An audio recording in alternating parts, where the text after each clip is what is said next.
conversation about a subject in an interesting film about life after death and thinking about it. So I'm excited to welcome Clark Freeman to the show. He's the star of the supernatural life after death thriller We Go On. How are you, Clark? Thanks for stopping by. Hey Neil, no problem at all. I'm good. How are you guys doing? Fantastic. So tell me about how about this project. How did you find out about this project and get part of this? Luckily, my good friends Andy Mitten and Jesse Holland, who I went to college with, we had done a film a couple years earlier called Yellow Brick Road, which was kind of cult status at that point. And they had written a movie, or they had an idea of a movie about what if a ghost brought you to its dead body, and what would that what would that do? And from that idea sprung We Go On, about Miles Grissom, who's an adult man who's pretty much afraid of everything, gets some money, puts an ad in the newspaper offering $30,000 to the first person who can show him definitive proof of life after death. So his mom sees the ad and comes up, and they kind of go on a buddy horror movie team ghost hunting to see if there's actually life after death. And he finds out way more than he wanted to. So that's what the movie is, and kind of how I got involved. Is I've been friends with these guys forever, and my mother actually had passed away a couple of years before, so they thought this subject matter might be nice to be able to go on a bit of a ghost hunting trip with my on-screen mom, Annette O'Toole. She was fantastic. So that's how I got involved. Oh wow. Okay. So basically that ghost hunting trip. Are you a fan of ghost hunting? I mean, I wasn't before, I guess I'll say. Uh, there is the divide of, do you believe in life after death or don't you? And Andy Mitten, one of our directors, very much was in the yes column, and our other director, Jesse Holland, was very much in the no column before making this movie. And I think we all kind of reached some form of middle ground during the filming of it. Wow, that's interesting. How did you prepare for the character? What do you think Miles reminds you most of? Oh my God, Miles reminds me most of, I guess, my meekest self. That's one thing. Is my friends, the directors, said. They were like, "Look, Clark, we know you're usually kind of a gregarious, loud, smiley, making jokes kind of guy, but Miles is the exact opposite. Miles is not that." They said, actually, if you smile once in the movie, we'll be impressed and we'll have to earn it. So I really had to tamper down my own kind of energy for it and find the thing inside me that made me afraid, or how I would act, truthfully under these imaginary circumstances of a guy so afraid of everything that he can't even go outside, he can't even drive a car, he can't even, he's really crippled by his fear. So that I guess that really pushed me in that direction to tone down everything I usually do. Okay, so you're why do we need to tone down Clark? Tell me that. Well, I just mean, I'm not usually one that walks around being afraid of death, and I'd much rather be the life of the party than the scared guy in the corner. So Yeah. So working with your buddies, how is that different than working on other films? I think there's a sense of not just camaraderie, but it feels kind of like you're in a band. You know what I mean? Like you know what instrument you're playing. There's a sense of ease. We've made movies together before, and especially a movie like this that is so ambitious and yet still on an indie film budget. I mean, we had to shoot in ways that were outside the box. We did some block shooting, which is, we have a location for one day, but we have 4 or 5 scenes throughout the movie that happen at location. So we have to, set up the camera one way, put on costumes from page 23, go shoot that scene. Annette and I run off, change costumes into page, 52, come out, shoot that scene. So there was, it was a tight schedule, a tight budget, and to get it all in there, I think, really helped that we were friends and all on the same page.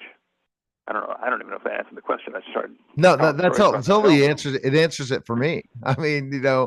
and that process, and then you don't want to take advantage of your friends, right?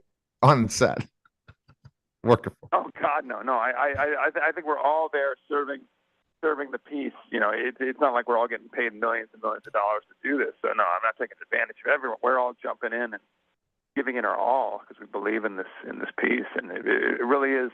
On another interview, somebody said the little horror movie that could. They called it that, and I thought that was a pretty apropos name for it. Right, absolutely. And do you think like in horror films, if you can just be creative enough, you could shoot it anywhere, right? In a lot of ways, if you can make Yeah, it really scary. yeah. I mean, we shot a lot of it. I mean, it's all in Los Angeles, and some of it was under the LAX runway with the giant jets taking off over us. So I don't know if you can get that anywhere, but we definitely found the nooks and crannies of the city. All right. Well, fantastic. I mean,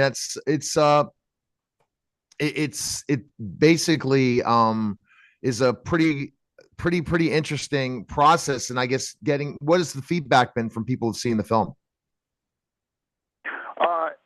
The feedback's been so much that, I mean, we first came out in, I think, 2016. So this is actually our re-release. The movie's had enough life to really garner a cult following, and I think it's our time after we were on Shudder for a long time, and since that contract is up, people still wanted to see it, so they put out this Blu-ray re-release, remastered, and I got Annette and I to do commentary tracks and have the directors really delve into the commentary tracks, and so this is the first time I think that people can actually get the physical media of the movie, which is why it's impressive to see a little movie have this kind of life after death, so to speak. And now getting out to get more places for people to check it out, right? By remastering it, getting opportunity for people that just didn't get to see it the first time. Exactly. I think because we got bought pretty quickly on our festival run, and exclusively bought by Shudder. So if you didn't know what Shudder was, which some people don't, I mean horror movies fans do, then you wouldn't know this movie was even out there. But this movie, I think, is not just a horror movie. It's also a kind of a mother-son family drama, as it were, dealing with the loss of his dad, her husband, and life after death in general. That I think it speaks to a lot more people than just horror fans. It definitely seems like it. It seems like it's something where you just never know the opportunity, right? And then when it happens, and at that time in 2016, to now as an actor, you look back and say, "Wow!" Right? Yeah, I think in life you basically look back and say, "Wow, where did the time go?" Yeah, no, it so much has changed between my family life to work to everything else. It's incredible how far we've all come. But then we go back and Annette and I did the commentary track in her dining room together, just like we're the same place we rehearsed part of the movie, and it was like no time had passed at all for us, which was very nice. But most everything else has changed. And what do you think for horror fans that have not seen the film? What's the reason for them to see the film? Wow, what's the reason for them to see the film? I think going on this journey with Miles is the reason to see this film. To watch people change on the screen. Annette goes from no, this can't happen. There's no life after death, to being a full-time believer and having to come back and save her son. Really, it's got really strong character arcs and performances. Okay, I think across the board, that's definitely worth seeing, whether you're a horror fan or not. Do you believe in that supernatural in real life? Your thoughts with like seeing the It's ghost a hunters? fantastic question. Yeah. I think I did on some level. I don't think I believe in straight up poltergeist kind of ghost stuff, but I do believe that there is an energy in all of us that does go on. That like my mother passed away before filming this movie, and then my children were born, and they've never met, but I see my mom in my kids every day. So there's obviously something, whether it's just genetics even at that point, but part of us does go on in them because we continue to see the reflections of our family down in our kids. It's pretty impressive. It definitely seems like it's pretty impressive. Any other projects going on right now you'd like to tell people about for you? Uh, yeah, no. Between COVID and strikes, it's been tough in this town. But my sister and I are actually doing a feature film called All That Remains. It's a semi-autobiographical thing about how our father smuggled artwork out of Czechoslovakia all during the Cold War. So it's kind of an art espionage meets familial drama piece. We shot a little proof of concept short last year, and that should be hitting festivals soon. And then it's about convincing people to give us money to go shoot the real thing. Isn't that the process? But I think it's the perfect timing, right? Because of the strike. Now everyone's looking for content. I hope so. That is what I'm hoping as I grind away on this script every day. Absolutely. Well, it's your passion for sure. Where can people check out the remastered? Where is it available? Remaster, I believe, is available everywhere. You can pick up Blu-ray and DVD and digital stuff. I'm sure it's on Amazon. I'm sure it's everywhere. Walmart, probably. All right. Well, we appreciate it. Thanks for stopping by, Clark. It was a good conversation. Take care. Of course. Thanks so much. All right. You're listening and watching the Neil